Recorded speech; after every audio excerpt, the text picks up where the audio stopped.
l'Empire romain a dominé l'Europe et la Méditerranée pendant les 5 premiers siècles de notre ère. Il a grandi, s'est divisé et s'est recomposé à travers le temps. Mais pourquoi un édifice de cette envergure s'est-il finalement effondré? Des adversaires toujours plus impitoyables? Des empereurs incapables d'assumer leurs charges? Ou pourrait-il s'agir de toute autre chose?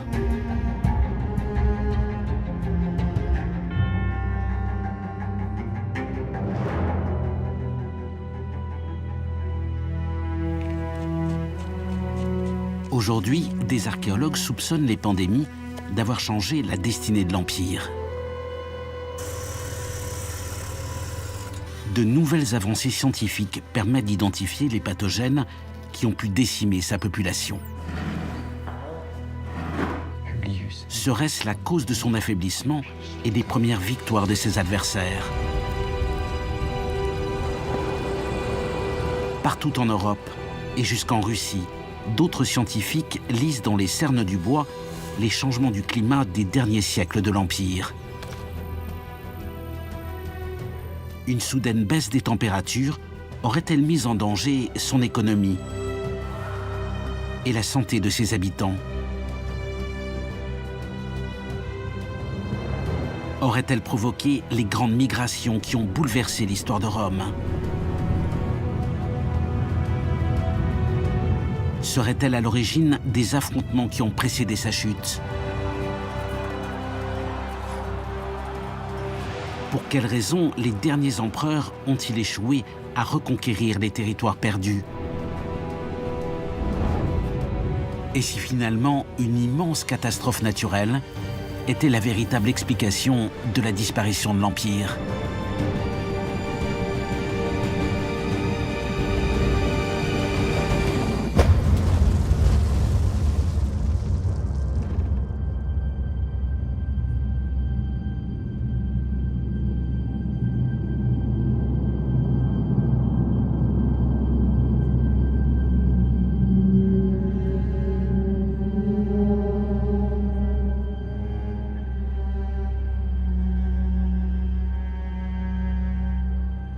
En l'année 165 après Jésus-Christ, quand commence cette histoire du déclin de l'Empire romain, 2 hommes se partagent le pouvoir. Le premier, Marc Aurèle, est resté à Rome, tandis que son co-empereur, Lucius Verus, est parti combattre en Orient. Le territoire de l'Empire est alors à son maximum. Il s'étend de l'Espagne à la Grèce et aux Balkans, et comprend toute la rive sud de la Méditerranée, du Maghreb à l'Anatolie. Rome est alors en guerre contre son voisin, l'Empire parthe, un adversaire qui ne lui résiste pas longtemps. Pourtant, c'est à cet instant que commence le très long processus qui conduira 4 siècles plus tard à son effondrement. Donc on est en 165, après 4 ans de guerre entre Romains et Parthes, dans ce Proche-Orient disputé. Les Romains ont remporté des victoires qui leur donnent accès à la Mésopotamie et peuvent donc descendre en plusieurs colonnes, les fleuves, l'Euphrate, puis le Tigre, jusqu'au cœur de la Babylonie, où sont les grandes capitales de l'Empire parthe. La plus grande d'entre elles, c'est Séleucie du Tigre, une très grande ville avec des centaines de milliers d'habitants, quelque chose comme Rome ou Alexandrie du point de vue des Parthes. Une population cosmopolite, mais une histoire majoritairement grecque. C'est une cité grecque.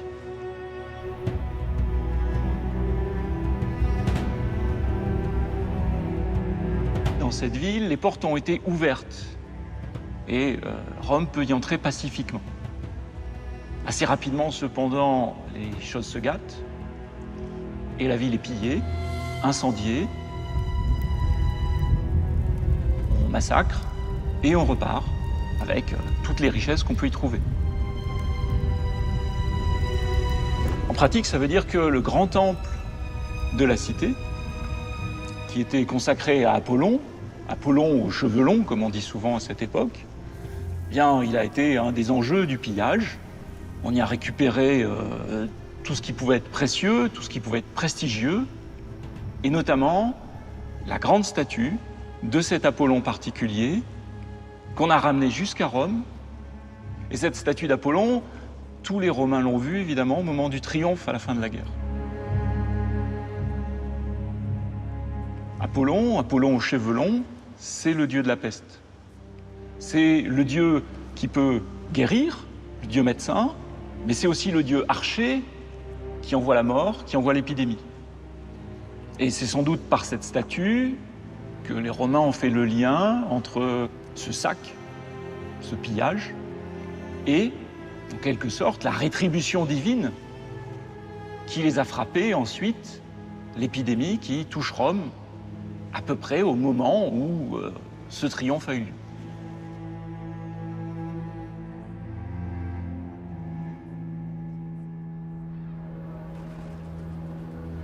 En 167, Lucius Verus et ses armées victorieuses sont de retour à Rome.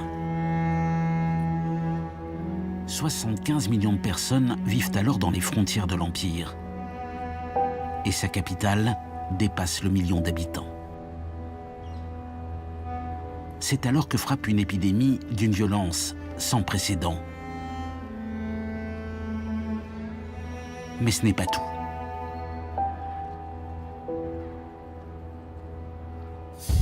Au même moment commence un conflit dans lequel Rome va se retrouver en sérieuse difficulté.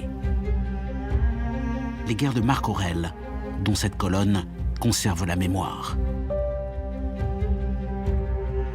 Des guerres qui coïncident précisément au moment où la pandémie prend toute son ampleur et qui se poursuivent pendant 5 ans dans la région des Balkans. Que s'est-il passé ? L'épidémie a-t-elle affaibli l'Empire au point d'être à l'origine de cette guerre sans fin ?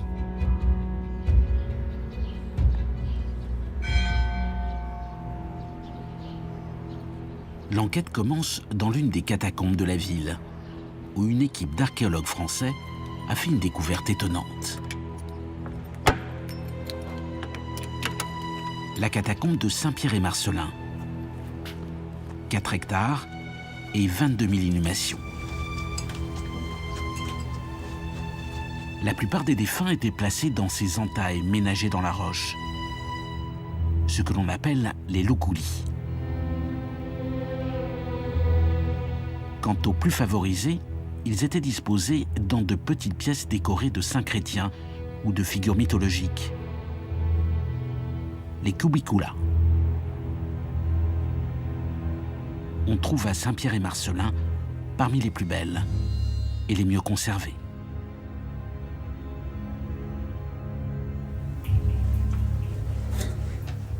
Mais ce qui a retenu l'attention des archéologues se trouve au cœur de la nécropole. Une dizaine de petites pièces découvertes par accident lorsqu'une fuite d'eau en surface provoqua un effondrement. Ce que les scientifiques y ont trouvé ne correspond en rien aux autres inhumations de la catacombe.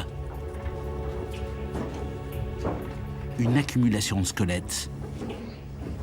Ils en ont déjà compté plusieurs centaines.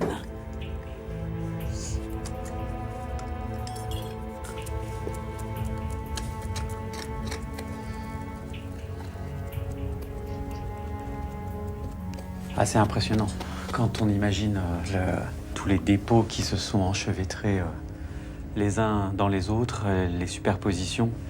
On a dû fouiller à peu près 20 cm, on a sorti 200 corps, donc on estime qu'il reste 70 cm à peu près à fouiller. Donc a priori, il reste encore au moins 700. Un minimum, on pense, de 700 corps.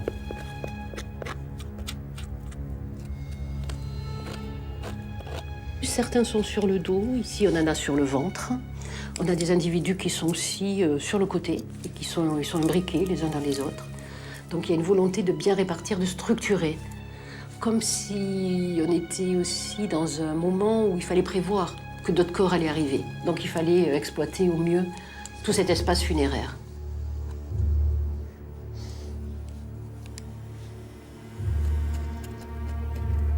On a des datations radiocarbone sur les ossements sur du tissu et sur des pépins de raisin qui ont été trouvés dans l'abdomen de certains individus.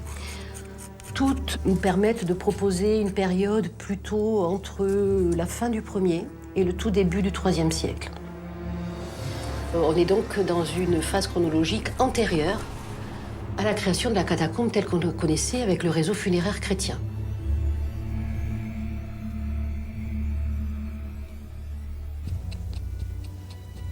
Il y a eu une première hypothèse au tout début d'investigation dans ces salles, comme quoi il pourrait s'agir de martyrs chrétiens. Et bien évidemment, nous nous sommes attachés à essayer de repérer des lésions osseuses de type traumatisme, c'est-à-dire des traces de coups qui évoqueraient des violences interhumaines. Or, pour l'instant, nous n'en avons pas. Et l'hypothèse d'une épidémie, là, elle est justifiée parce que, justement, dans le cas des grandes épidémies infectieuses, la mortalité est très forte et ces épidémies n'ont pas le temps de laisser se développer des lésions osseuses sur les ossements. Donc on peut dire, finalement, que c'est parce qu'il n'y a rien qu'on peut évoquer l'hypothèse d'une épidémie. Dans le cas d'un cimetière classique, les défunts auraient été déposés à intervalles irréguliers. Les premiers corps se seraient décomposés et les nouveaux arrivants auraient dérangé les ossements des précédents. Les archéologues auraient donc retrouvé certains squelettes éparpillés.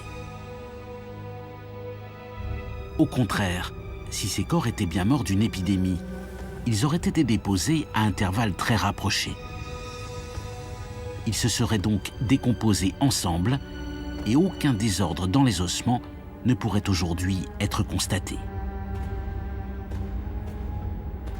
Pour s'en assurer, les scientifiques ont pris les mesures de chacun des ossements et tout a ensuite été numérisé.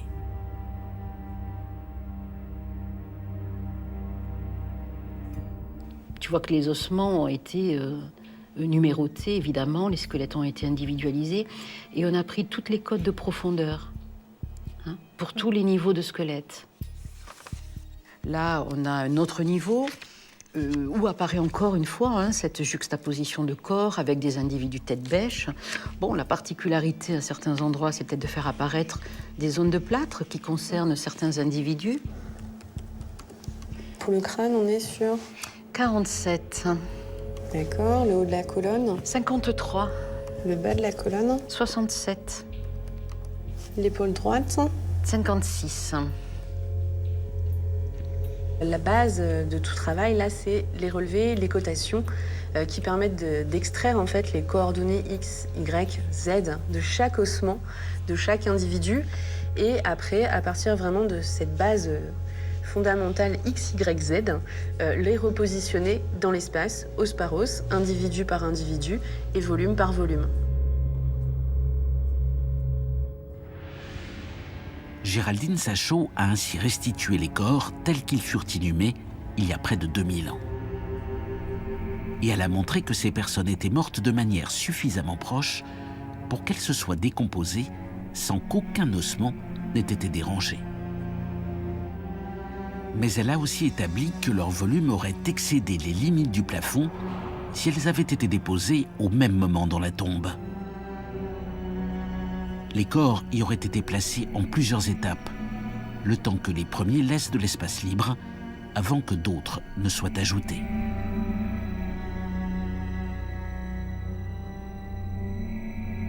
Ça nous démontre clairement qu'on a plusieurs phases de dépôt simultanées et successives dans le temps. Donc un minimum de 3 phases de dépôt, peut-être plus.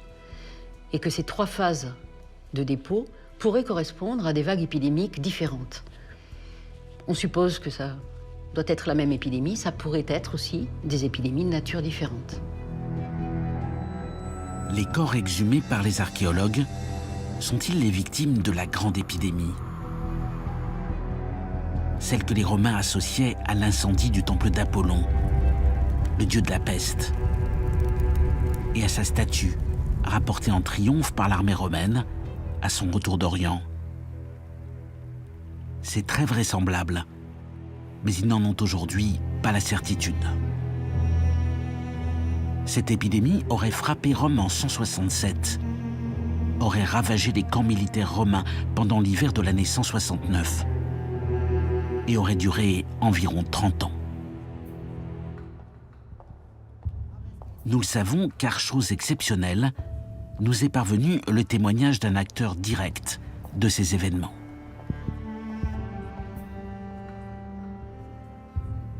Il s'appelle Galien, c'est le plus grand médecin de l'Antiquité romaine. Et Véronique Boudon-Milot est la meilleure spécialiste de ses écrits compilés à la fin de sa vie, dans les années 190 après Jésus-Christ.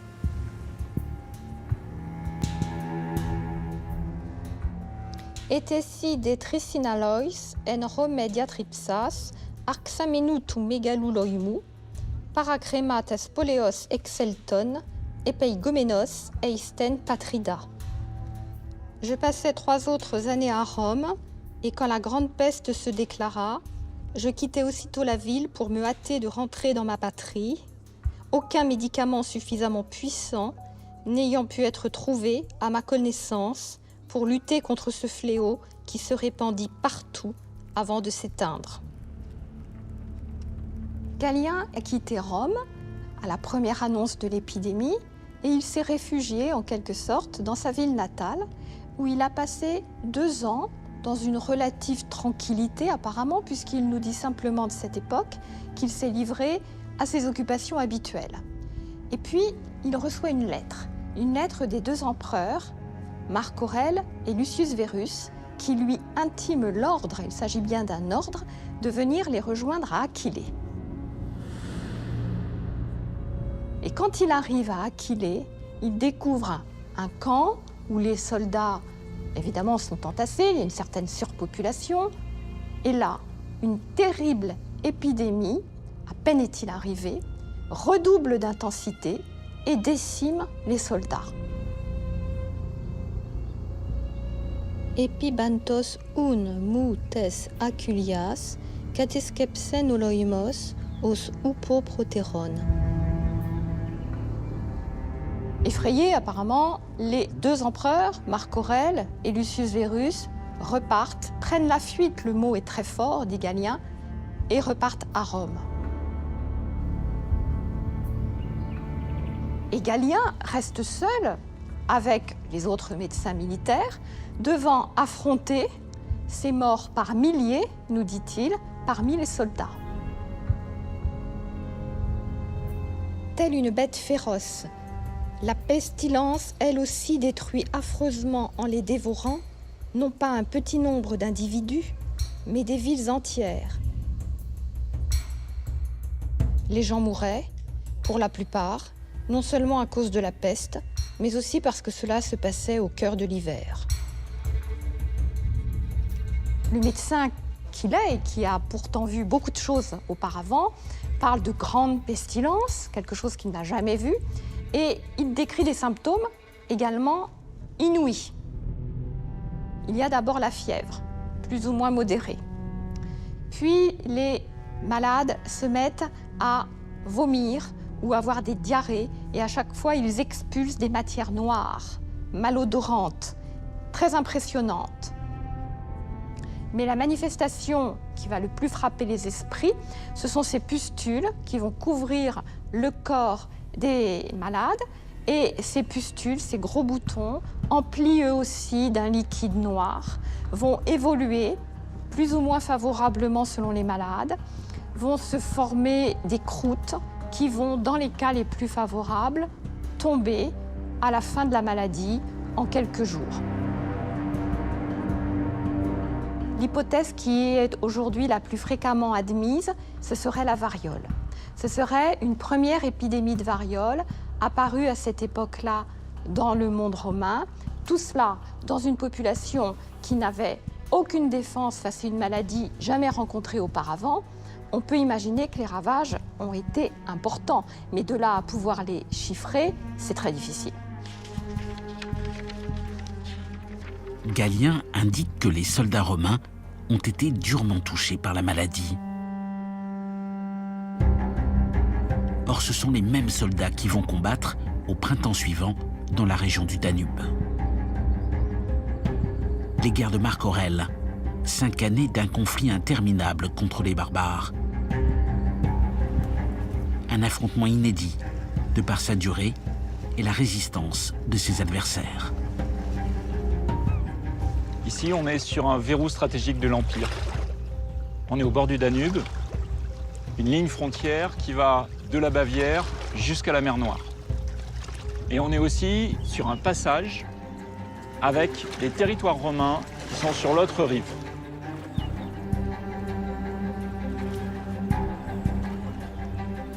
En face de nous, c'est la province de Dacie.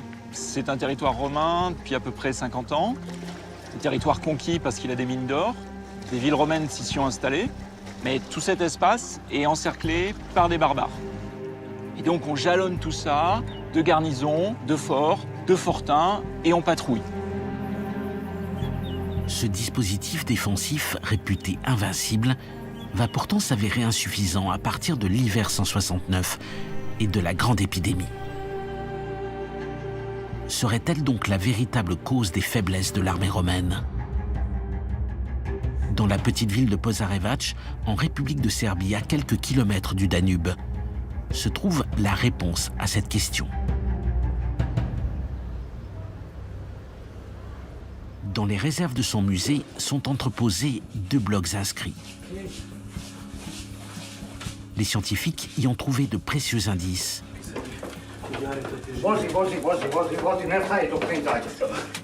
Ils permettent de mesurer les conséquences de l'épidémie sur les effectifs de l'armée romaine. Ce matin, on a sorti ces 2 blocs de pierre assez lourds des réserves du musée de Požarevac. Elles viennent du même lieu, le camp légionnaire de Viminacium, qui est à quelques kilomètres d'ici au bord du Danube. Elles ont été trouvées dans des circonstances assez proches, mais à des moments différents. La première vient d'une découverte de la fin du XIXe siècle par les premiers archéologues. Elle est restée donc depuis plus de 100 ans dans les réserves du musée. Et heureusement, en 1991, un siècle après la première découverte quasiment, à peu près au même endroit, dans les mêmes circonstances, on trouve le second bloc. Peut-être Publius Aelius Candidus. Cette stèle, c'est la liste de soldats qui partent en retraite. En 195, ils ont accompli leurs 25 ans de service professionnel, ils sont libérés. Ils touchent une prime importante pour s'installer à leur compte s'ils veulent, acheter une ferme. Et ils célèbrent cette libération, et cette promotion sociale aussi, par un beau monument où figurent tous leurs noms. Publius, Catenius, Iulianus. Et tous ces gens, ce monument le dit, ont été enrôlés la même année, en 169.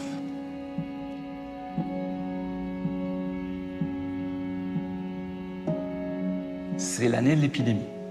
169, c'est le moment où la peste frappe durement à Aquilée, et on peut le penser, dans les autres camps de cette région danubienne.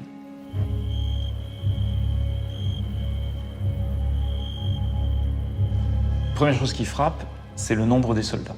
Il y avait 270 noms.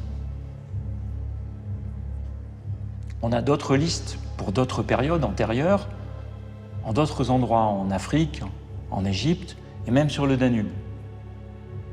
On voit qu'ici, en 169, on recrute en une seule fois autant que ce qu'on recrutait en 2 ans ou en 3 ans aux autres périodes.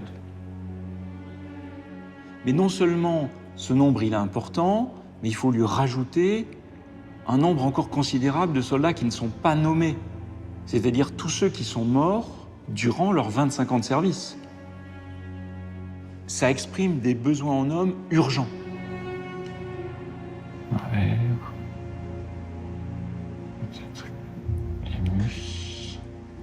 La deuxième chose qui frappe, c'est le nom des soldats. C'est des noms de gens qui n'étaient pas citoyens et qui le sont devenus juste avant d'être enrôlés. Titus Flavius, Marcus Aurelius, Titus Aurelius, Titus Aurelius encore. Le nom Aurelius qui revient souvent, plus de 60 fois, c'est celui de Marc Aurèle, c'est celui de l'empereur qui règne, qui leur donne la citoyenneté au moment où ils deviennent soldats pour en faire de vrais légionnaires.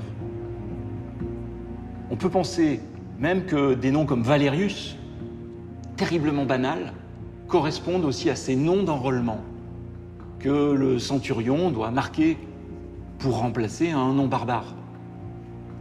Ces noms indigènes, qui doivent sonner bizarrement à l'oreille du Romain, on les retrouve dans les surnoms des soldats. Muco, pour un Thrace. Dacius, pour un Illyrien. Des noms même dont l'origine nous échappe un peu, tellement ils sont rares, comme Curia, ici et ici. Ce sont le véritable nom de ces gens avant la transformation en citoyens. Ce sont des gens issus des peuples vaincus de l'Empire, et en temps normal, ces gens-là n'auraient pas dû être légionnaires. C'est le signe qu'il fallait compléter les pertes dans la troupe. C'est le signe qu'on ne fait pas la fine bouche pour trouver de nouveaux soldats. Des soldats de toutes origines, recrutés dans l'urgence, au risque d'affaiblir la cohésion de l'armée romaine. Ce sont eux qui, pour la première fois, vont laisser des guerriers barbares traverser la frontière et atteindre la Grèce, le cœur du territoire de l'Empire romain. Au mois d'août de l'année 170, ils vont piller un sanctuaire parmi les plus sacrés. Le temple d'Éleusis, un lieu de pèlerinage célèbre dans tout le monde romain. Partout dans l'Empire, le retentissement de l'événement va être considérable. Par cette porte, chaque année, des centaines d'initiés vont venir en procession. Ces initiés, ce sont des jeunes, des vieux, des hommes, des femmes, des libres, des esclaves. L'initiation est ouverte à tout le monde, à deux conditions: parler grec et ne pas avoir de sang sur les mains. Ces deux conditions de pureté étant remplies, n'importe qui est apte à recevoir les bienfaits des déesses.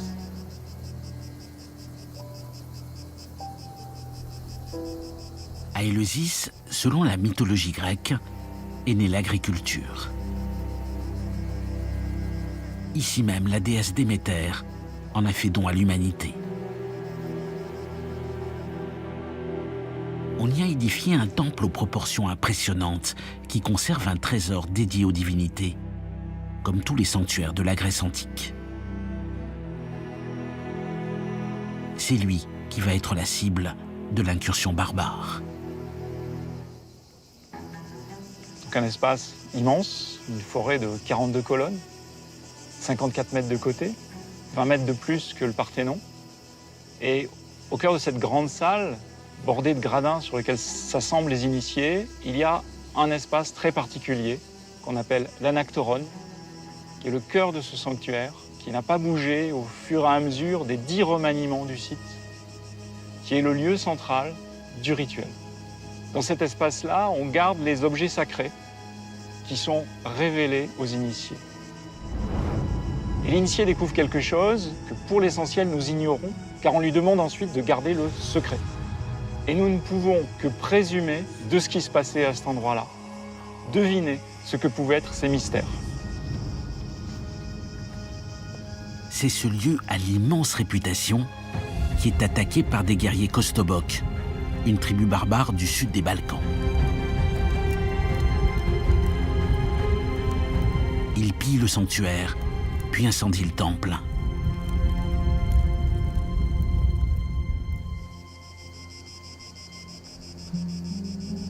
À Éleusis, aujourd'hui, existe un témoignage direct de ces événements. L'hommage rendu à un homme, un certain Iulius, qui s'est illustré dans la tragédie. Kai Sophiae, Kleinon, Kai Semnon, Phantora, Necton. Ce texte, il raconte comment un personnage très important ici, parce que le grand prêtre a, au moment décisif, sauvé l'essentiel, sauvé les meubles, en emportant les objets sacrés lors du pillage, en les enlevant au pillage, en les soustrayant à la rapacité des costobocs. Et ce haut fait de la part de ce notable local, qui est le responsable principal du sanctuaire, qui est celui qui initie, qui montre les objets, permet ensuite à la cérémonie de recommencer. Sage fameux, illuminant les nuits sacrées, voyez-le, fuyant jadis l'œuvre des Sarmates impies, il a sauvé pour sa patrie les rites et sa vie. La fuite témoigne de l'incapacité locale à se défendre face aux barbares, témoigne de cette peur, de cette terreur qui s'empare de l'Empire quand on découvre qu'on est aussi vulnérable que ça. Athènes était en paix depuis plus de 2 siècles. Et le sanctuaire lui-même peut être regardé comme ayant été inviolé, avec des arrangements sur l'histoire la plus lointaine, mais ça correspond à un vrai sentiment de quelque chose qui est vécu, présenté en tout cas, comme une première fois, une rupture.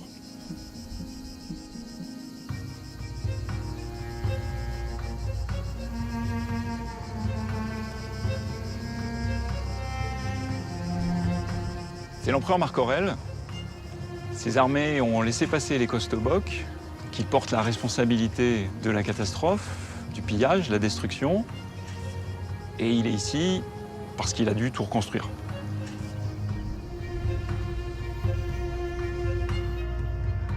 Entre 171 et 176, ce sont 50 guerres acharnées dans la région du Danube pour ramener la paix et éloigner ces barbares. Du point de vue des Grecs et des Romains, on peut imaginer que les choses sont rétablies, qu'on veut oublier l'insulte faite par la violence et le pillage. Du point de vue des barbares, la leçon doit être différente. C'est que désormais, on sait qu'on peut passer. Désormais, on peut penser que les chefs de guerre, au-delà des frontières de l'Empire, vont guetter les fragilités pour espérer saisir à nouveau cette capacité à venir faire du butin et à repartir chargés de gloire dans leur peuple.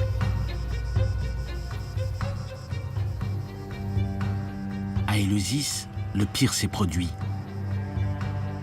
Et chacun sait désormais qu'à la moindre occasion, les barbares reviendront.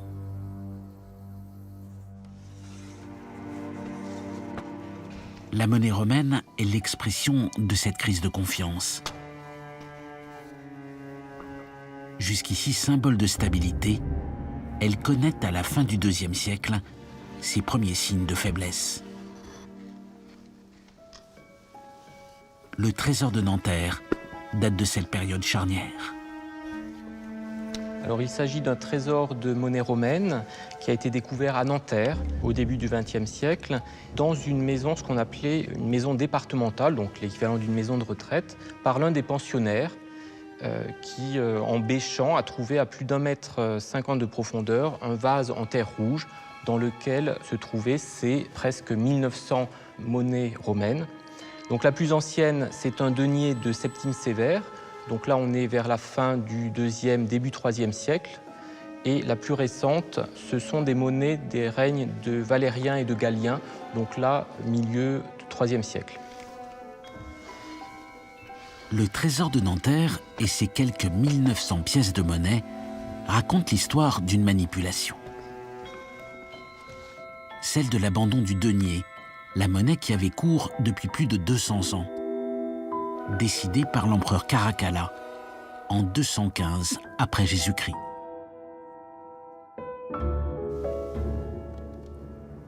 Ces monnaies-là servent avant tout à payer les troupes. Il y a beaucoup de menaces extérieures, les barbares s'agitent sur le Rhin, sur le Danube. Il doit frapper de plus en plus de monnaie pour payer ses soldats. Au début, il commence par diminuer la quantité d'argent dans le denier. Et au bout d'un moment, ça ne suffit plus. Et il doit prendre une mesure assez drastique et créer une nouvelle monnaie. Caracalla décrète que la valeur de l'antoninien, la nouvelle monnaie, sera 2 fois plus élevée que celle du denier, la monnaie utilisée jusqu'à présent. Mais le problème, c'est qu'il n'y met pas 2 fois plus d'argent.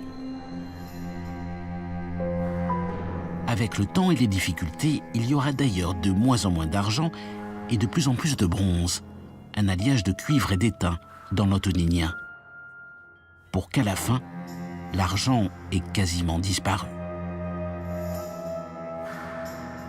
C'est ainsi que le trésor de l'Empire va financer ses dépenses toujours croissantes, consécutives de la pandémie et des incursions barbares. Si bien que 40 ans plus tard, les monnaies romaines ne seront plus que l'ombre d'elles-mêmes.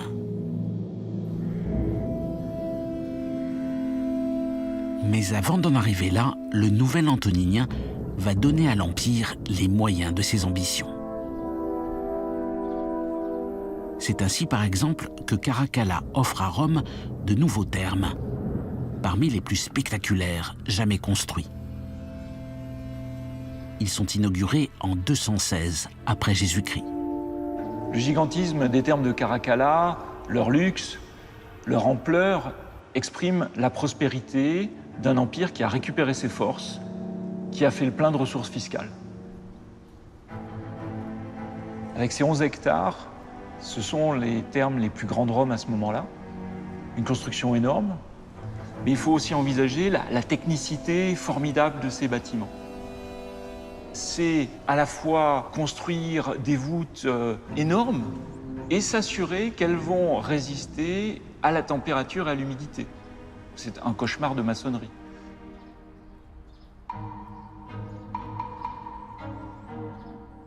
L'empereur offre en quelque sorte un environnement complètement contrôlé parce que la température de l'eau, de l'air y est maîtrisée. Et on y vient donc en foule pour s'y retrouver, prendre soin de sa santé et avoir une hygiène de vie qui, pour les Romains, est salutaire. Mais cette hygiène, de notre point de vue à nous, elle est illusoire, car elle ignore les micro-organismes. On se baigne tous dans la même eau qui, évidemment, n'est pas chlorée, n'est pas purifiée, n'est pas filtrée. Tout le monde partage les microbes, les parasites intestinaux. Et donc, les thermes organisent aussi la circulation des maladies dans la cité. Les thermes participent de l'art de vivre des habitants de l'Empire. Ils sont partout, dans toutes les provinces et dans toutes les villes. Mais chacun d'entre eux est un vecteur puissant de diffusion des épidémies. Le règne de Caracalla n'est qu'une brève accalmie. À partir de 251, une deuxième pandémie, sans doute une fièvre hémorragique, partie d'Égypte, frappe tout l'Empire romain. Comme à l'époque de Marc Aurèle, on retrouve la concomitance entre la pestilence et les problèmes militaires sur les frontières de l'Empire. Mais en quelque sorte, à partir de 250, on est à un niveau bien plus grave pour l'Empire. Il s'agit véritablement de passage en force, avec des pillages plus nombreux, plus durables, et un enjeu militaire bien plus grave. Les incursions barbares entraînent de la part des provinces de l'Empire un besoin en sécurité. Celui qui procure cette sécurité, c'est l'empereur et son armée. Et comme les fronts sont multiples et simultanés, quand l'empereur n'est pas chez soi, on décide de s'en choisir un.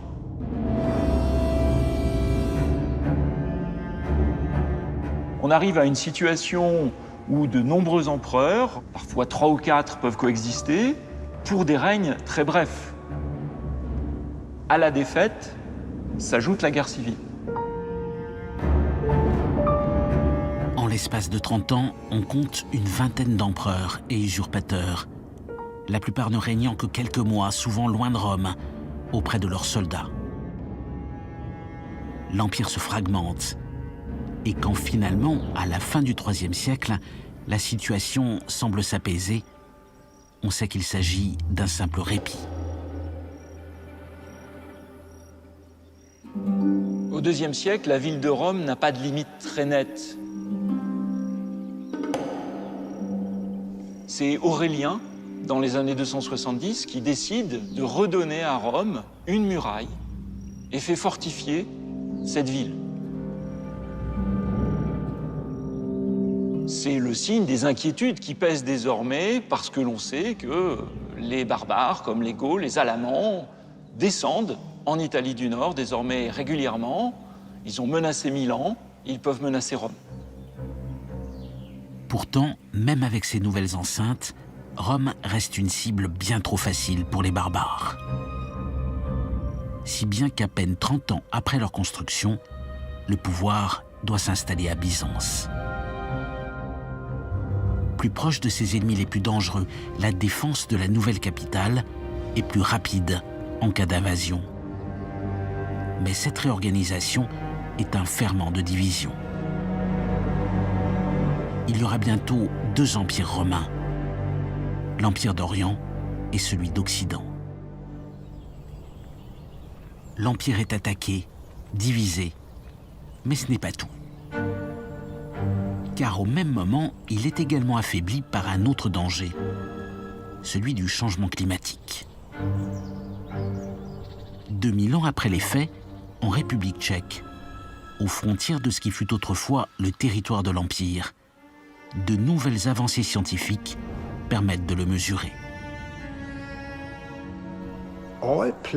Tous les végétaux qui vivent pendant plus d'une année en dehors des tropiques, où il existe un cycle des saisons dans le système climatique, produisent des cernes de croissance. On les appelle les anneaux. Et comme la plupart des végétaux qui nous intéressent sont des arbres, on parle des anneaux des arbres.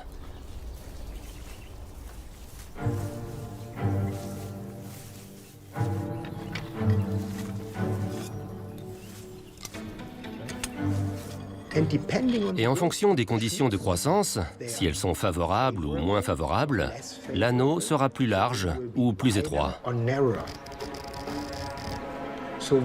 Nous avons donc la possibilité de voir l'empreinte de l'environnement et du climat saisie dans la succession des anneaux des arbres.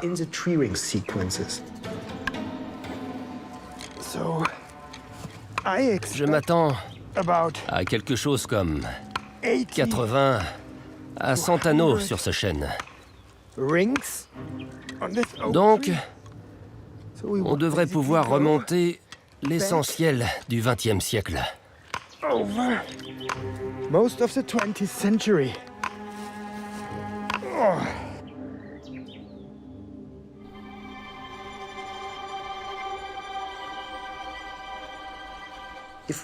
Si on fait un prélèvement sur un arbre, on sait que l'anneau extérieur, juste avant l'écorce, c'est-à-dire l'anneau qui a été produit l'été dernier, est daté de l'année 2021.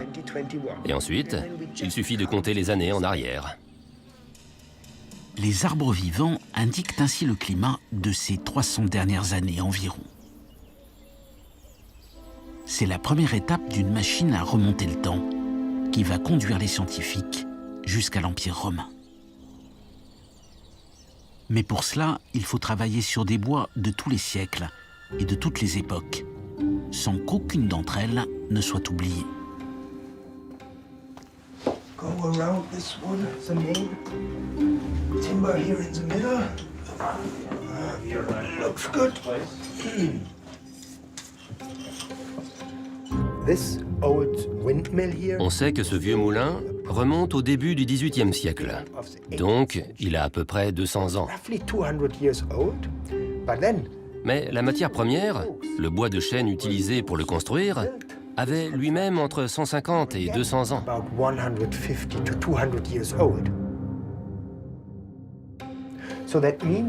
Cela signifie qu'avec les cernes de ce bois de chêne, nous remontons entre 300 et 400 ans en arrière.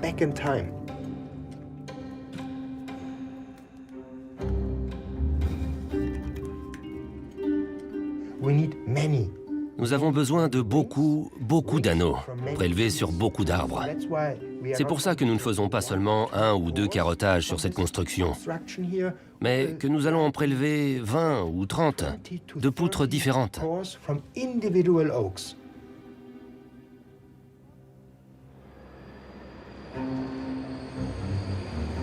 Pour remonter plus loin encore dans l'histoire du climat, Les scientifiques s'intéressent ensuite aux vestiges archéologiques.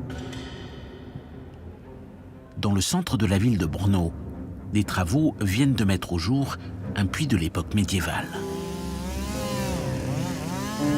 Il date du XIIe siècle.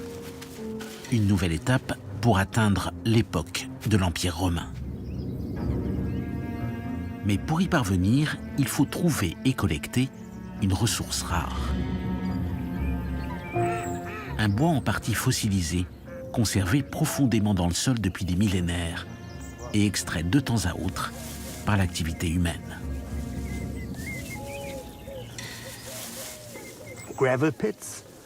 Les carrières de gravier sont une source particulièrement utile pour du bois subfossile aussi ancien, parce que les arbres doivent être enterrés sans contact avec l'oxygène. Ils se trouvent enfouis dans le gravier sous la nappe phréatique. Et vous pouvez voir qu'ici, nous sommes à un endroit très plat. Donc la rivière serpentait et a changé son lit au cours des derniers siècles et millénaires. Les arbres morts tombaient dans l'eau et étaient enterrés.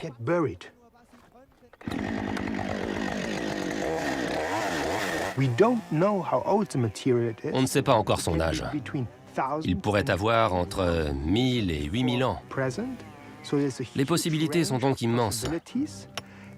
Et c'est très important, parce que ce matériau nous permet de remonter très loin dans le temps. Les dendrochronologues collectent ainsi des centaines d'échantillons de chênes de toutes époques, sans savoir au départ à quelle période ils appartiennent exactement.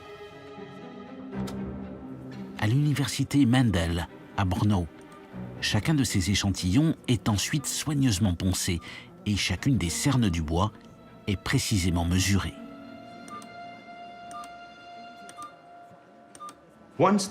Ensuite, nous passons à une technique appelée la datation par recoupement. Nous faisons des recoupements entre nos différentes sources, les arbres vivants, les matériaux anciens, le bois des bâtiments historiques, celui des fouilles archéologiques, et enfin le bois subfossile. Et si nous avons assez de recoupements, si les anneaux se superposent, nous pouvons alors les dater de manière certaine. Ces courbes indiquent les variations de largeur des cernes du bois à travers le temps. Chacune d'entre elles se recoupe. C'est ainsi qu'il est possible de remonter aux époques les plus anciennes. Une fois que nous avons identifié tous ces anneaux, et que nous pouvons dire « oui, celui-ci correspond à l'année 1258, celui-là à l'année 505 », on prend le bois qui a été daté avec certitude. On le découpe avec une lame très fine, de façon à être sûr qu'il n'y a pas de matière du cerne précédent ou du cerne suivant dans l'échantillon. On dispose ainsi de milliers et de milliers d'échantillons. Et ensuite, le processus commence. On extrait la cellulose. On produit un mélange très homogène et on le place dans une capsule en argent ou en étain. À la fin, on obtient 2 échantillons par anneau. Un pour le carbone, l'autre pour l'oxygène. Carbone et oxygène indiquent les niveaux de température et de pluviométrie. C'est ainsi que les scientifiques parviennent à déterminer avec précision l'évolution du climat sous l'Empire romain. Donc, si nous partons de l'époque romaine, mettons de 100 avant Jésus-Christ jusqu'à 150-180 après Jésus-Christ, on peut voir que c'était une période généralement sèche. Sèche, ce qui veut dire pour nous également chaude. On pourrait dire une période favorable. Et une période dont le climat était moins fluctuant. Et c'est une chose importante. Sans parler de chaude ou froide, c'était une période plus stable. Et ensuite, on entre dans une période aux alentours de l'an 200 où les fluctuations apparaissent. En l'occurrence, le climat devient plus humide. Plus humide et potentiellement plus frais. Et ces fluctuations sont toujours défavorables. Parce que les sociétés ne sont pas capables de s'adapter si elles sont trop rapides. Et elles sont imprévisibles. Les siècles de douceur et d'opulence, ce que l'on appelle aujourd'hui l'optimum climatique romain, appartiennent désormais au passé.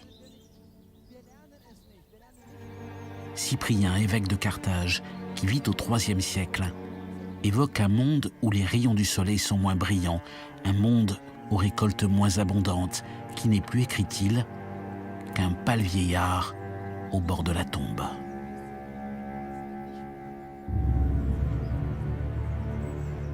Mais il y a plus grave encore. Car à la même époque, au cœur de l'Eurasie, un adversaire redoutable, les Huns, s'apprête à prendre la direction de l'Empire romain.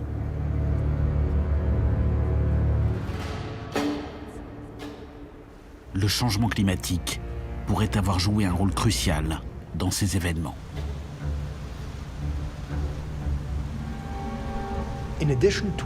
En plus de nos recherches en Europe centrale, nous dépensons beaucoup d'énergie à travailler avec nos collègues russes, au sud de la Sibérie.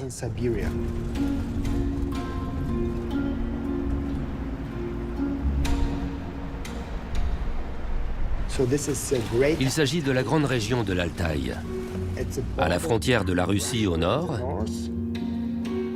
de la Mongolie au sud, de la Chine au sud-ouest et du Kazakhstan à l'ouest.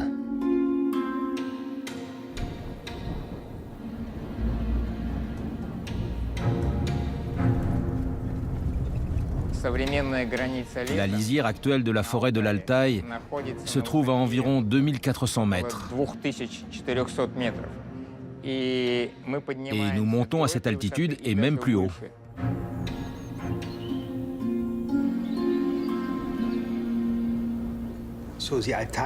L'Altaï est particulièrement important pour nous pour reconstruire les températures d'été, parce que nous y trouvons de très vieux arbres et du bois mort très ancien au niveau de la limite supérieure de la forestation.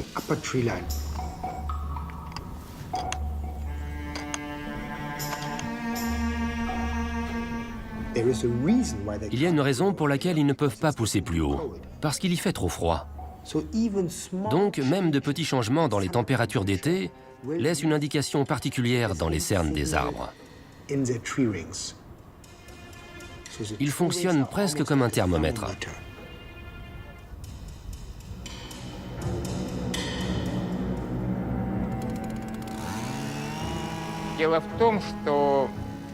Le fait est qu'en haute montagne, les conditions naturelles sont caractérisées par de très basses températures. Et ces basses températures empêchent le bois de se décomposer.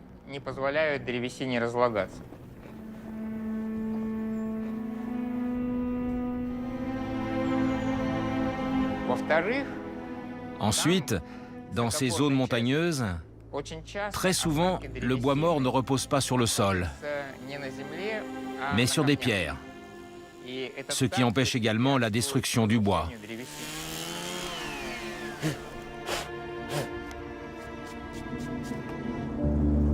Une fois la collecte du bois terminée, les scientifiques russes prennent le chemin de l'université de Novosibirsk, en Sibérie. C'est ici qu'il sera daté et mesuré. Les données seront ensuite transmises à l'université de Cambridge, en Angleterre. La particularité de ce bois, la particularité des arbres qui poussent en haute altitude, c'est qu'ils forment des anneaux très étroits.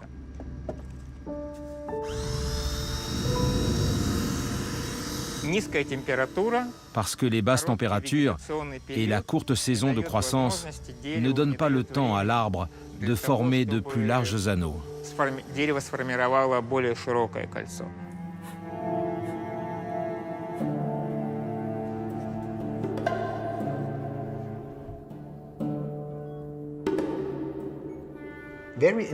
Et ce qui est intéressant, c'est que la reconstruction des températures d'été dans l'Altaï, c'est-à-dire de l'Eurasie intérieure, à environ 5000 km à l'est des Alpes, est très similaire.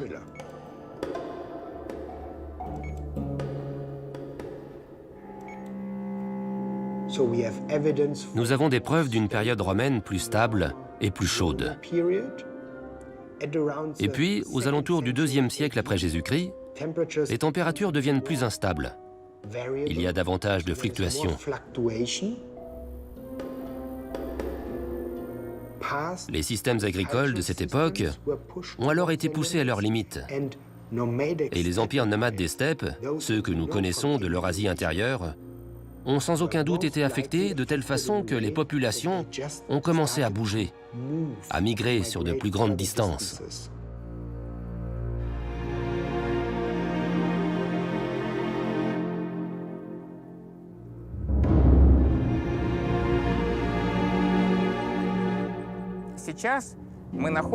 À présent, nous nous trouvons sur un site archéologique que l'on appelle le cimetière de Kuraïka. Il correspond parfaitement à l'ère historique de l'époque des Huns.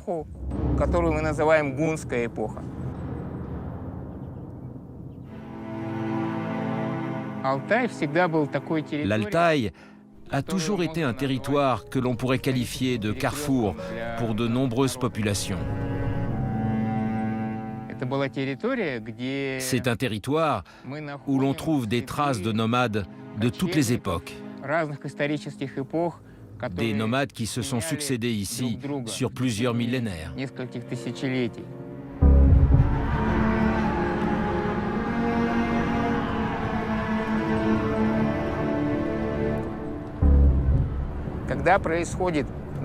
Lorsqu'une vague de froid survient et que la courbe climatique indique une baisse des températures, on voit que la population évolue et que le territoire de l'Altaï se dépeuple.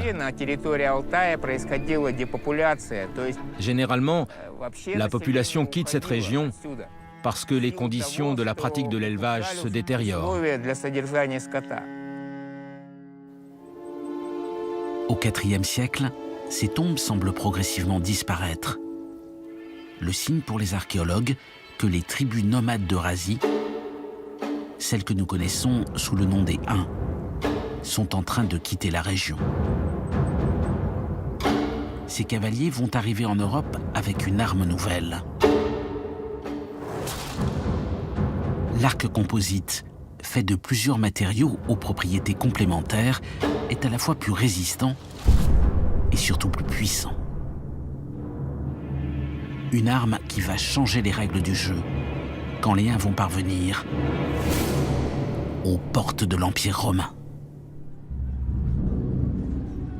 Ils arrivent donc jusque dans la plaine russe, le long de la Volga, redescendent vers la Crimée et la mer Noire pour trouver ces peuples barbares que les Romains connaissent bien, notamment les Goths, les Sarmates, et prendre leur place.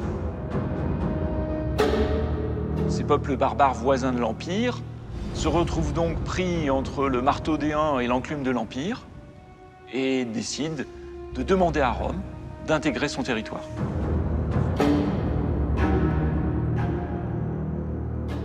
Les Goths sont très mal accueillis et, ayant passé le Danube, ils se retrouvent en quelque sorte exposés à la cupidité des officiels romains dans la province et décident donc de se révolter. À Andrinople, en l'an 378, deux immenses armées vont s'affronter. Celle de Valence, l'empereur romain d'Orient, et celle de Fritigerne, le chef des Goths. Des renforts venus d'Occident doivent rejoindre l'armée de Valence, mais celui-ci décide d'attaquer avant leur arrivée. L'erreur lui sera fatale. Les Goths sont supérieurs en nombre et les Romains se trouvent pris en étau, débordés par la cavalerie ennemie et réduits à se battre au corps à corps. Andrinople est la plus grande défaite de toute l'histoire de l'Empire. Des dizaines de milliers de soldats sont tués et l'empereur Valence lui-même trouve la mort dans la bataille.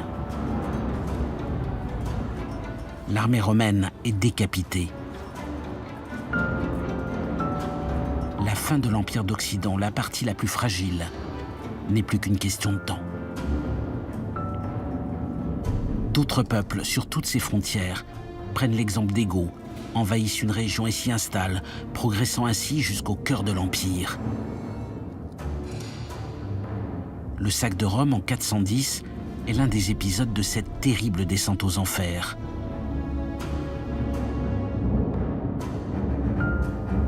Et quand les Vandales parviennent à s'emparer de l'Afrique du Nord, à partir de 429 après Jésus-Christ, l'Empire d'Occident disparaît corps et biens.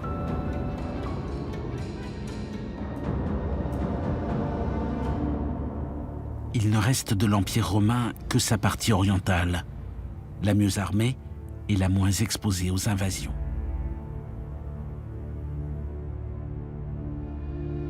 Il en sera ainsi jusqu'au début du VIe siècle, quand il va tenter de prendre sa revanche et de récupérer les territoires perdus. Mais cette fois, c'est une catastrophe climatique qui va briser son élan. Imaginons que nous soyons en l'an 535. Les provinces orientales de l'Empire vont bien. Elles ont un tout nouvel empereur né dans les provinces d'Occident, dont la langue maternelle est le latin, et qui rêve de reconstituer l'Empire romain.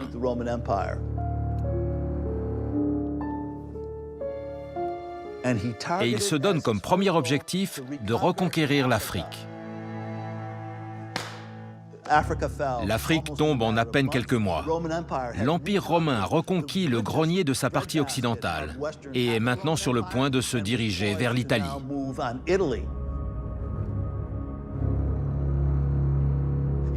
En 536, ils vont de la Sicile vers le cœur de l'Italie et commencent leur marche sur Rome.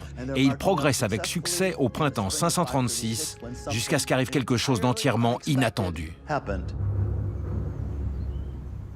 Le soleil s'arrête de briller pour une période de 12 à 18 mois. Les contemporains disent qu'à midi, la puissance du soleil était à peu près celle de la lune. Que s'est-il passé en ce printemps 536? Pourquoi l'empereur Justinien a-t-il échoué dans son offensive alors même que l'ensemble de l'Empire semblait à sa portée? Dans la petite ville d'Orono, aux États-Unis, l'origine de ce phénomène inédit vient d'être identifiée. Une collaboration entre spécialistes du climat et historiens des universités de Harvard et du Maine a permis de comprendre comment un événement d'origine naturelle a pu précipiter la fin de l'Empire romain. La pièce à conviction clé dans cette enquête sur le climat du VIe siècle se trouve dans un grand réfrigérateur de l'université du Maine. Il s'agit d'une carotte glaciaire. Ce segment se trouvait à environ 60 mètres de profondeur. Nous le conservons dans notre réfrigérateur à une température de moins 25 degrés. Et ici, je prépare la glace pour l'analyse par prélèvement laser. Je gratte la partie extérieure pour éliminer toute contamination et faire en sorte que la surface soit plate, aussi plate que possible. Cette carotte glaciaire garde la mémoire de l'atmosphère des 4000 dernières années en Europe. Elle a été prélevée à la frontière entre la Suisse et l'Italie, sur le mont Nifeti, au cœur de ce qui fut autrefois l'Empire romain. Jusqu'à présent, l'essentiel du travail sur les carottes glaciaires a été réalisé en Antarctique. Là-bas, la technologie est parfaitement adaptée à des carottes glaciaires qui, comme au Groenland, font 3 km de long. En Europe, la situation est complètement différente. La carotte glaciaire de la surface au rocher fait 72 mètres. Et jusqu'ici, nous ne disposions d'aucune technologie qui permette de collecter des informations dans de la glace si fortement compressée. L'Institut du changement climatique, sous la direction du professeur Majewski, a mis au point un nouvel instrument qui permet non pas de faire 100 mesures par mètre, mais plus de 40 000.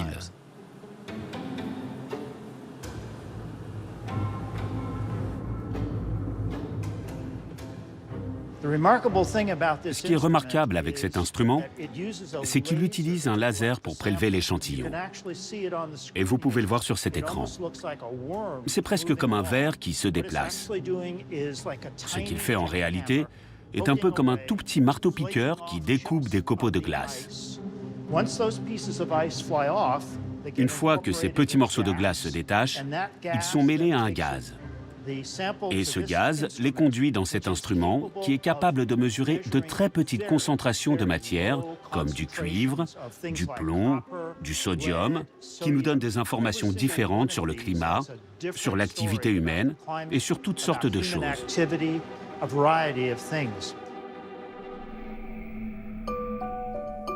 Quand les scientifiques se sont intéressés à l'année 536, ils ont trouvé une quantité très supérieure à la normale de soufre, le signe d'une éruption.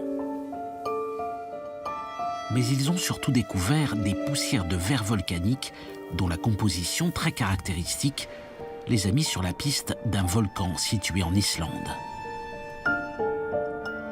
C'est lui qui aurait explosé au moment où Justinien était sur le point de reconquérir tout l'Empire romain.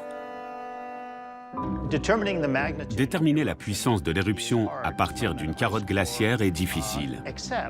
Sauf si vous examinez les niveaux de soufre, de bismuth et d'étain qui sont remarquablement élevés pour les 2000 dernières années.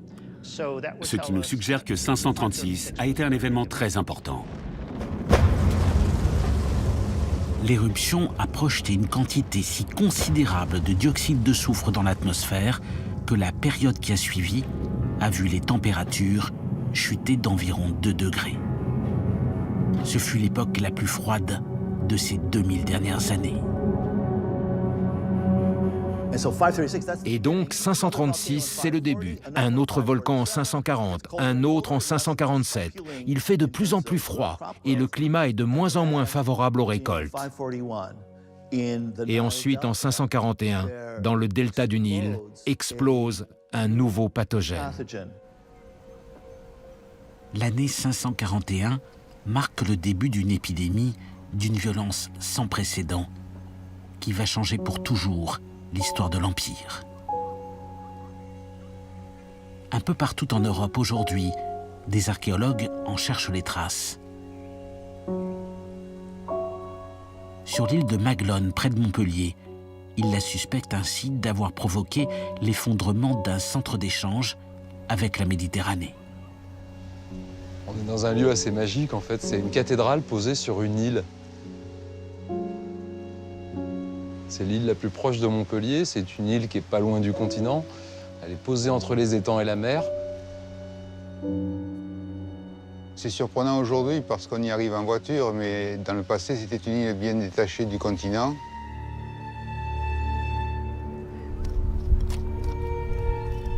On a retrouvé des poids et mesures de type byzantin qui montrent qu'il y avait là des marchands d'épices, peut-être des commerçants qui échangeaient avec la Méditerranée.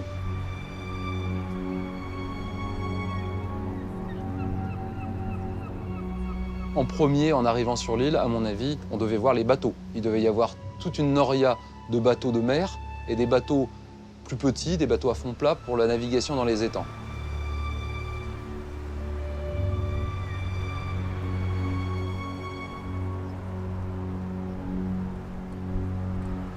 On pense qu'il y a des entrepôts, essentiellement des entrepôts. Il est bien probable qu'on ait échangé et des draps, et de la laine, et des fromages, et toutes sortes de marchandises qui ne laissent pas de traces pour les archéologues.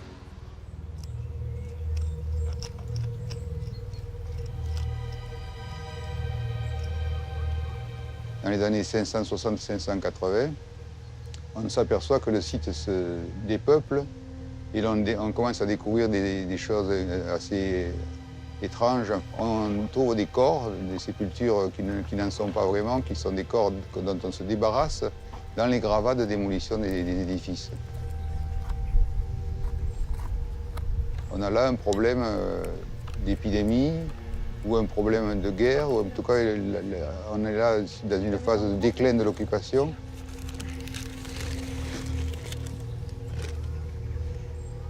On essaye d'éclairer les aspects un peu sombres de cette période qui couvre les 5e et 7e siècles.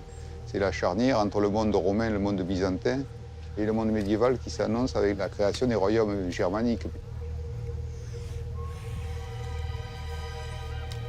Alors là, il y a les 2 fémurs, donc c'est l'os de la cuisse, et qui plonge vers le bas.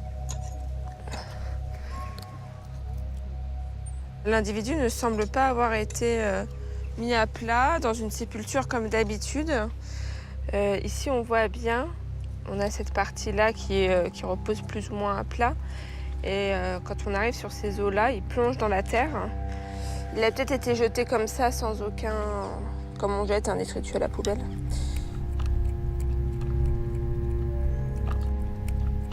Quelquefois, ils sont jetés dans un dépotoir avec les poubelles.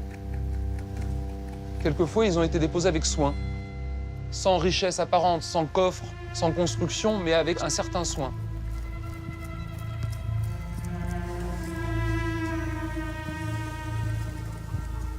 On a trouvé par exemple un corps enterré face contre terre, ce qui était une punition terrible pour un chrétien, puisque c'est la privation absolue de la lumière éternelle.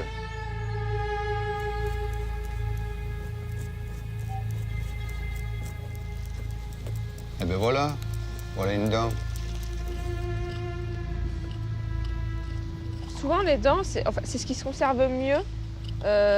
Sur les individus très très anciens, c'est souvent ce qui nous reste parce que ça se fossilise extrêmement bien. Après, ce qui est beau là, c'est qu'elles sont toutes en place. Et ça va nous permettre via l'ADN, qui se conserve très bien dans les dents, pouvoir faire des recherches de maladies, notamment la peste, rechercher le bacille de la peste.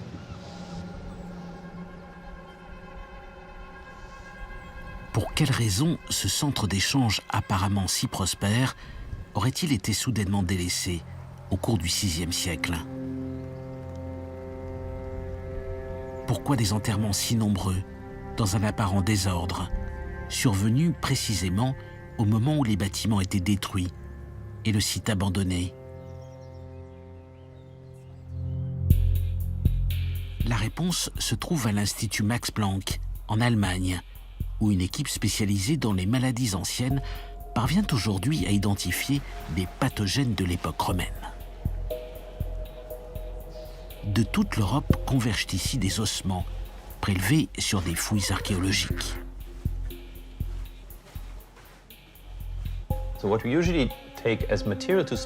On commence habituellement par des dents de périodes anciennes, d'une personne qui est potentiellement décédée d'une maladie infectieuse. La dent est un matériau très intéressant parce qu'à l'intérieur, vous avez du sang séché. Et à l'intérieur du sang, bien sûr, le pathogène a dû circuler. Alors, comment peut-on l'extraire? On doit simplement couper la dent en deux.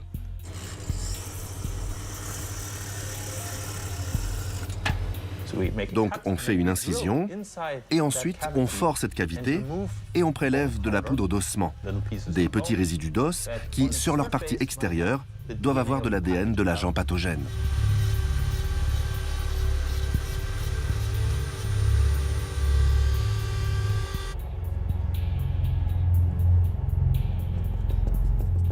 Ensuite, il nous faut extraire l'ADN de cette poudre d'ossement issue de la dent et nous faisons cela en la dissolvant dans un liquide. Et ce que nous obtenons ainsi, c'est un extrait de l'ADN de l'ossement ancien, avec des petits fragments de l'ADN de la personne, peut-être le pathogène qui l'a tué. Mais l'essentiel de l'ADN que l'on obtient d'un squelette ancien n'est en réalité pas celui de la personne, ni celui du pathogène, mais celui de l'environnement. Parce que le squelette est resté dans la terre pendant plus de 1000 ans, et on trouve donc une accumulation de l'ADN d'un grand nombre de micro-organismes. On a une véritable soupe d'ADN, et seulement une petite partie appartient au pathogène qui nous intéresse. Quelque chose comme 0,001% de l'ADN est celui du pathogène que nous recherchons.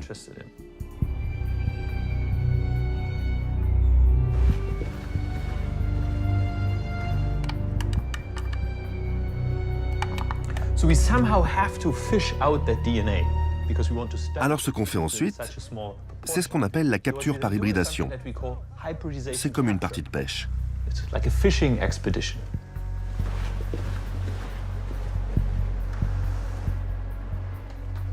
On utilise la merveilleuse propriété qui veut que si on prend un brin d'ADN qui comprend les éléments de base A, C, T et G qui constituent l'ADN, si vous avez un A, un T, un C et un G sur une partie de la molécule d'ADN, et si vous avez ensuite la partie complémentaire, un T avec un A, un C avec un G et un G avec un C, ils vont se joindre l'un à l'autre comme deux aimants.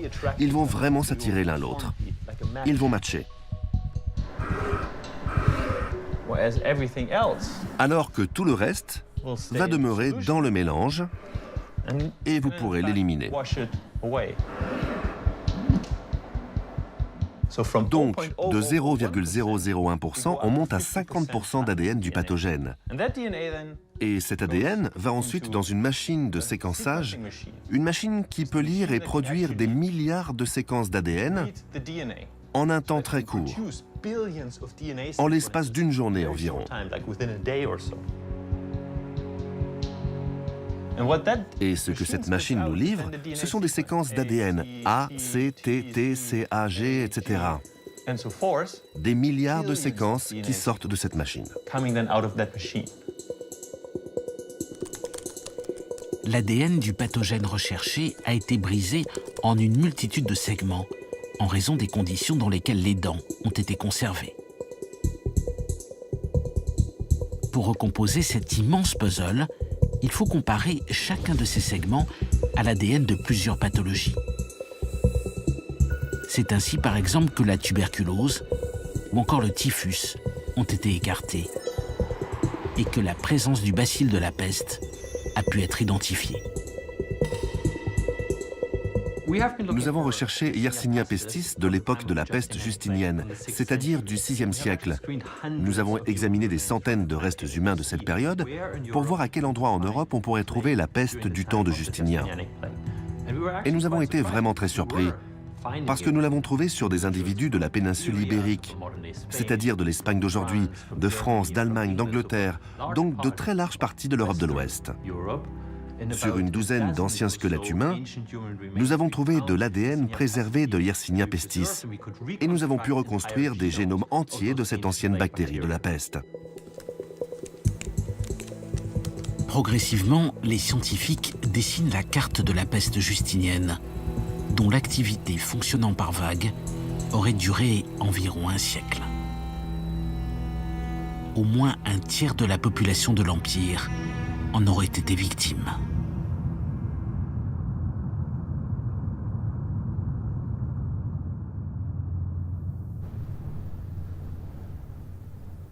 Une terrible épidémie qui s'ajoute à un spectaculaire refroidissement climatique.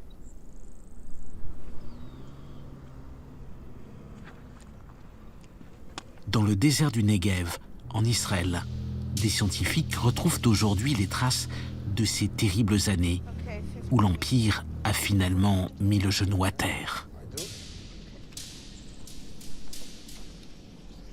Comment la société romaine a-t-elle réagi à cette succession d'épreuves d'une ampleur et d'une nature sans précédent? Pour répondre à cette question, les archéologues emploient aujourd'hui les grands moyens.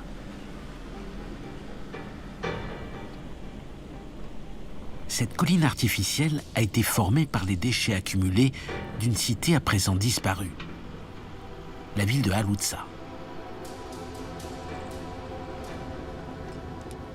Elle contient dans ses profondeurs les traces d'environ 2 siècles d'activité, des débuts de la cité aux dernières phases de son existence.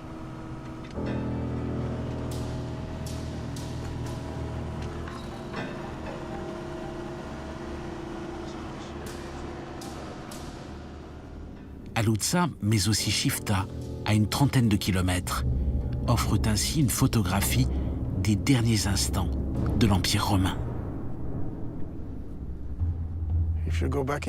Si vous remontez dans le temps et que vous venez à Haluza il y a environ 1500 ans, c'est une grande ville. Cela signifie qu'elle possédait un théâtre, un gymnase, des bains publics, qu'elle disposait de plusieurs grands bâtiments publics, qu'elle avait plusieurs églises. Les archéologues estiment qu'elle pouvait compter quelque chose comme 20 000 habitants. Donc même pour aujourd'hui, c'est une ville de taille moyenne.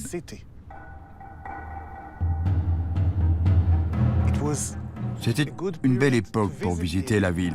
Je veux dire, la prospérité était à son maximum. Ça, c'était au début du VIe siècle. Ensuite, quelque chose s'est produit.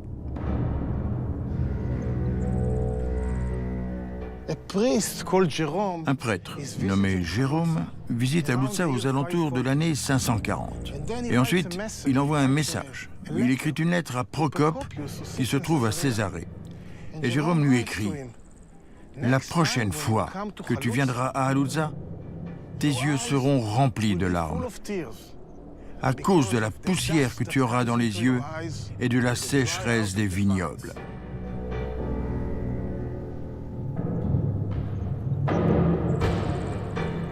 Les vestiges de la cité se trouvent aujourd'hui sous le sable du désert. Et ces collines artificielles sont les seules manifestations de sa grandeur passée.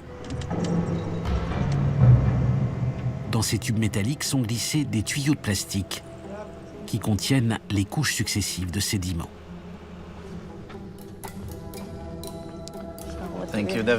Merci David.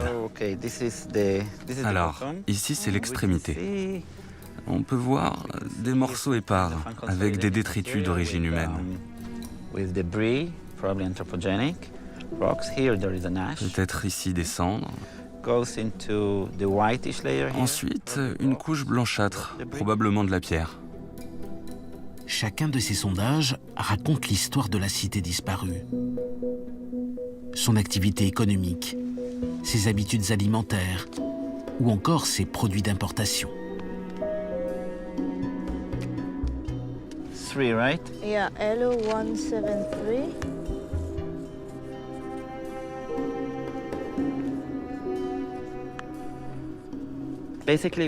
Le principe, c'est que nous nous enfonçons dans le temps. La profondeur ici, c'est une matérialisation du passé. Et les couches successives de sédiments que nous perçons, ce sont en fait les pages d'un livre d'histoire.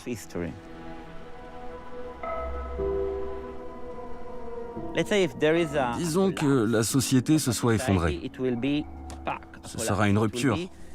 Ce sera la fin de quelque chose. La constitution de ces dépôts d'ordures nécessite un haut degré d'organisation. Ils suivaient probablement des règles. Et il y avait une personne qui dirigeait la collecte des ordures et leur transport en dehors de la ville. À un moment donné, au VIe siècle, ce système s'arrête. Et cela peut être une indication que l'administration ne fonctionnait plus correctement. Et on peut voir alors des ruines de maisons remplies d'ordures. Certaines rues ont été remplies d'ordures.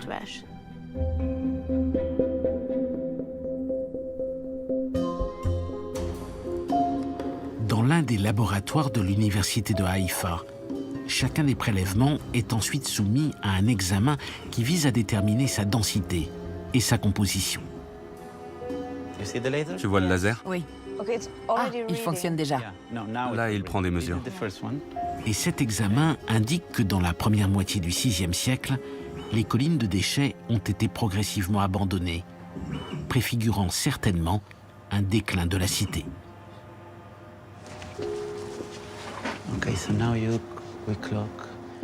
Eh bien, je vois un changement net au début, avec ensuite une série de variations. Et finalement, un effacement, un lent déclin, et puis la fin. Les cités romaines du Negev se sont éteintes par étapes dans la première moitié du VIe siècle. C'est vrai de Haluza, mais également du village de Chifta. Un village qui produisait à cette époque un vin blanc réputé dans tout l'Empire romain. À Chifta, c'est un peu comme si le temps s'était arrêté. Si vous regardez autour de vous, vous pouvez voir que les maisons sont encore intactes. Tous les murs sont encore debout. Les pierres n'ont pas été emportées parce que nous sommes à l'écart des voies de circulation. Une fois Chifta abandonnée, elle a été oubliée. On connaît le niveau de vie des gens qui vivaient à Chifta par la dimension des maisons. Ils vivaient dans de grandes maisons, chacune d'entre elles comprenant plusieurs pièces. Aux côtés de plusieurs de ces maisons, il y avait aussi des étables, ce qui signifie qu'ils avaient des chevaux. Cela vous donne une indication simple et directe que ces gens étaient prospères et qu'ils avaient l'intention de rester ici pour toujours. Nous trouvons dans les déchetteries un grand nombre de céramiques en forme de jarres. Nous voyons plusieurs pressoirs, certains sont de très grande taille. Tout cela nous indique que la viticulture était une chose essentielle ici. Le niveau de vie que nous pouvons voir autour de nous est la parfaite expression de la prospérité issue de l'activité agricole.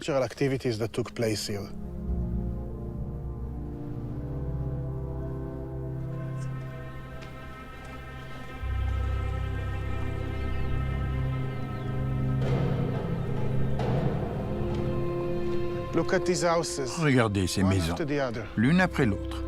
À un moment donné, les gens ont bouché leurs portes d'entrée. Ils les ont scellées avec des pierres. Ils sont partis et ne sont jamais revenus.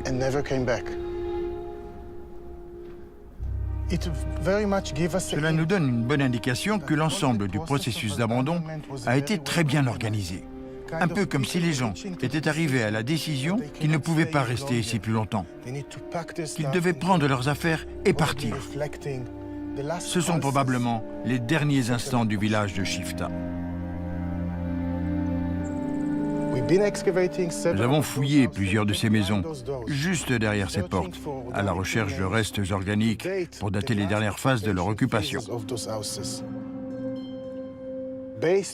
À partir des graines que nous avons trouvées et des analyses radiocarbone que nous avons obtenues, nous savons que chacune de ces maisons a été fermée au milieu du VIe siècle.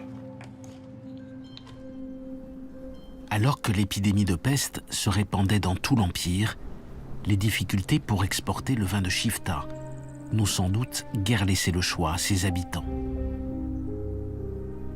L'énergie investie pour maintenir les pieds de vigne dans un climat si hostile n'avait plus de raison d'être.